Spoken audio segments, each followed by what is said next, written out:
আমার মনে হয় এই বন্যাকে বাদ ছেড়ে দিয়ে বাংলাদেশে একটা অস্থিতিশীল পরিবেশ তৈরি করে বাংলাদেশের মানুষকে প্রাকৃতিক দুর্যোগের সম্মুখীন করে সরকারকে বেকায়দায় ফেলার একটা ষড়যন্ত্র আর অপকৌশল ভারত গ্রহণ করেছে। সম্মানিত মুসল্লিবৃন্দ,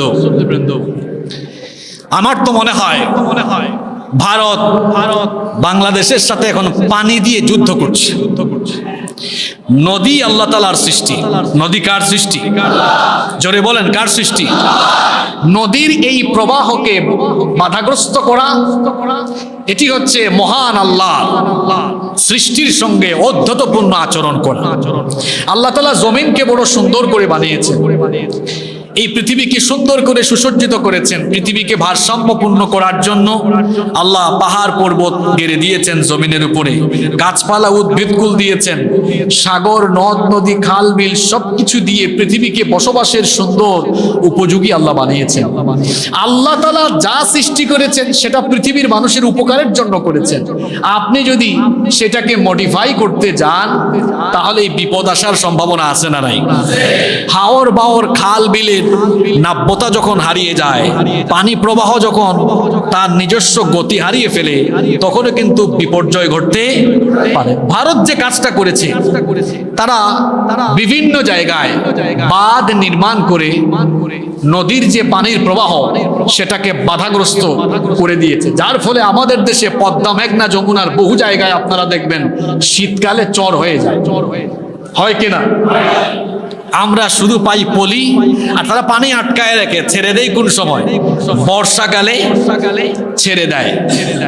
তো তারা কোন যুদ্ধে, অপসংস্কৃতির যুদ্ধে বাংলাদেশকে হারাতে পারে নাই।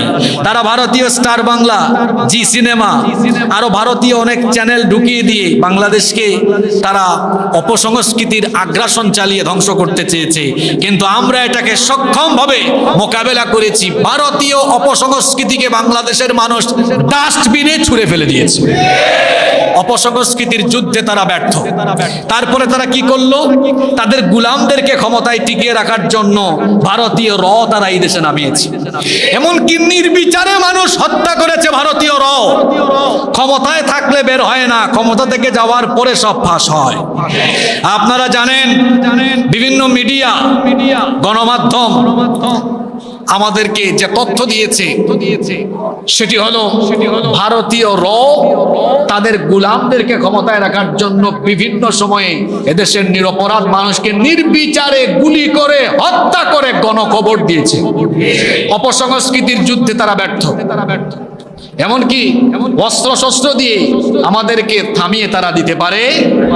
5ই আগস্ট বাংলাদেশের মানুষ দেখিয়ে দিয়েছে যে অস্ত্র শস্ত্র, গুলি, বোমা, রকেট কোনো কিছু দিয়েই স্বৈরাচারী জালেমদের বিরুদ্ধে মানুষের অভ্যুত্থানকে রুখে দেওয়া যায় না। এই যুদ্ধেও তারা ব্যর্থ। অতঃপর তারা কি করলো? সাম্প্রদায়িক হামলার নাটক সাজালো। শুনতেছেন তো আপনারা? সেই নাটকও মার্কেটে চললো না। অতঃপর তারা কি করলো? এরপরে তারা এই বন্যার বিষয়টা নিয়ে আসলো। আমার একটা হাদিস এখন মনে পড়ে গেল, খুব খেয়াল করেন। আল্লাহ তাআলা পৃথিবীকে সৃষ্টি করলেন, জমিন নড়াচড়া করছে দেখে আল্লাহ তাআলা জমিনের উপরে পাহাড় পর্বতকে পেরেকের মতো গেড়ে দিলেন। জমিনের উপরে পাহাড়কে, পর্বতকে পেরেকের মতো গেড়ে দেওয়ার পরে জমিন আর নড়াচড়া করে না, জমিন একেবারে শক্ত হয়ে গেল। এটা ফেরেশতারা দেখি, ফেরেশতারা জিজ্ঞেস করলো, আল্লাহ আপনি পাহাড়কে কি এত শক্ত বানিয়েছেন? এটার এত শক্তি যে জমিনটাকে একদম স্থির করে রেখেছে? আল্লাহ বললেন, হ্যাঁ, জমিনের চাইতে পাহাড় শক্তিশালী। ফেরেশতারা তখন বলল, তাহলে পাহাড়ের চেয়ে কি শক্তিশালী কোনো জিনিস আছে? আল্লাহ বললেন, হ্যাঁ, পাহাড়ের চেয়ে শক্তিশালী জিনিস হলো লোহা। কারণ লোহা দিয়ে কিংবা লোহার তৈরি সরঞ্জাম দিয়ে পাহাড়কে কেটে ফেলা যায়। ফেরেশতারা তখন বলল, আল্লাহ লোহার চাইতে কি শক্তিশালী আরো কোনো জিনিস আছে? আল্লাহ বললেন, হ্যাঁ, লোহার চাইতে আগুন আরো শক্তিশালী, কারণ আগুন লোহাকেও গলিয়ে দেয়। তখন ফেরেশতারা বলল, আল্লাহ আগুনের চাইতে কি শক্তিশালী জিনিস আরো আছে? আল্লাহ বললেন, হ্যাঁ, আগুনের চাইতে শক্তিশালী বিষয় হলো পানি। কারণ পানি আগুনকে কি করে? আগুন কি করে? তাহলে পাহাড়ের চেয়ে লোহার শক্তি বেশি, লোহার চেয়ে আগুনের শক্তি বেশি, আগুনের চেয়ে পানির শক্তি বেশি। এখন যে আগ্নেয়াস্ত্র দিয়ে মানুষকে হত্যা করা হয়, এগুলো বানানো হয়েছে লোহা দিয়ে। লোহার তৈরি অস্ত্র দিয়ে বাংলাদেশের মানুষকে থামিয়ে দেওয়া যায় নাই। লোহার চাইতে শক্তিশালী জিনিস আগুন, আগুনের চাইতে শক্তিশালী জিনিস পানি। এই পানিকে ভারত এখন বাংলাদেশের মানুষকে ধ্বংস করার জন্য এই পানির উপাদান ব্যবহার করে বাঁধ ছেড়ে দিয়ে পানিতে ডুবিয়ে বাংলাদেশকে বিপর্যস্ত করার ষড়যন্ত্র যারা করছে। সম্মানিত মুসল্লিবৃন্দ, সম্মানিত মুসল্লিবৃন্দ, প্রিয় দেশবাসী, ভারতের এই আগ্রাসী মনোভাবের আমরা তীব্র নিন্দা জানাচ্ছি। তারা যে কাজটি করেছে তাদের আসল চরিত্র এর মাধ্যমে তারা প্রকাশ করেছে। বর্তমানে বাংলাদেশের ৪০-৪৫ লক্ষ মানুষ পানিবন্দী হয়ে অসহায়ের মতো মানবেতর জীবনযাপন করছে। ফেনী, কুমিল্লা, নোয়াখালী, লক্ষ্মীপুর, খাগড়াছড়ি, চট্টগ্রামের বেশ কিছু এলাকা, বেশ কিছু অঞ্চল, ফটিকছড়ি, মিরসরাই, বারিয়ারহাট, এরপরে হবিগঞ্জ, মৌলভীবাজারের অনেক অঞ্চল এমন ভাবে প্লাবিত হয়েছে যে কোথাও কোথাও ভূমি থেকে ২৫, ৩০, ৩৫ ফুট পানির উচ্চতা বেড়ে গিয়েছে। ইন্না লিল্লাহি ওয়া ইন্না ইলাইহি। চিন্তা করছেন পানির হাইটটা কোথায়? বলা হচ্ছে গত ৩৫-৪০ বছরে এই রকম ভয়াবহ বন্যা এই অঞ্চলের মানুষ দেখে নাই, নতুন প্রজন্ম তো এগুলো দেখেও নাই। ২২ সালে সিলেটের বন্যার সাক্ষী আমি শুরু থেকে শেষ পর্যন্ত ছিলাম। বর্তমানে যে বন্যা হয়েছে এটা ২২ সালের বন্যার চেয়ে, ২২ সালের সিলেট সুনামগঞ্জের বন্যার চাইতেও আরো ভয়াবহ। গত পরশুদিন রাতে কুমিল্লা এবং ফেনীর বেশ কিছু এলাকা সরেজমিনে দেখার সুযোগ আমার হয়েছে। সেখানে মাইকে ঘোষণা দিয়ে মানুষকে বাড়ি থেকে বের হতে বলা হয়েছে। রাত ২টা-৩টার সময় সাঁতরিয়ে কোনো মতে জীবন নিয়ে মানুষ এসে হাইওয়েতে এসেছে, কিন্তু হাইওয়েতে এসেও আশ্রয়ের জায়গা নাই, কারণ হাইওয়ে তো তখন প্রায় ১.৫-২ ফুট পরিমাণ পানি ছিল। কি ভয়াবহ পরিস্থিতি!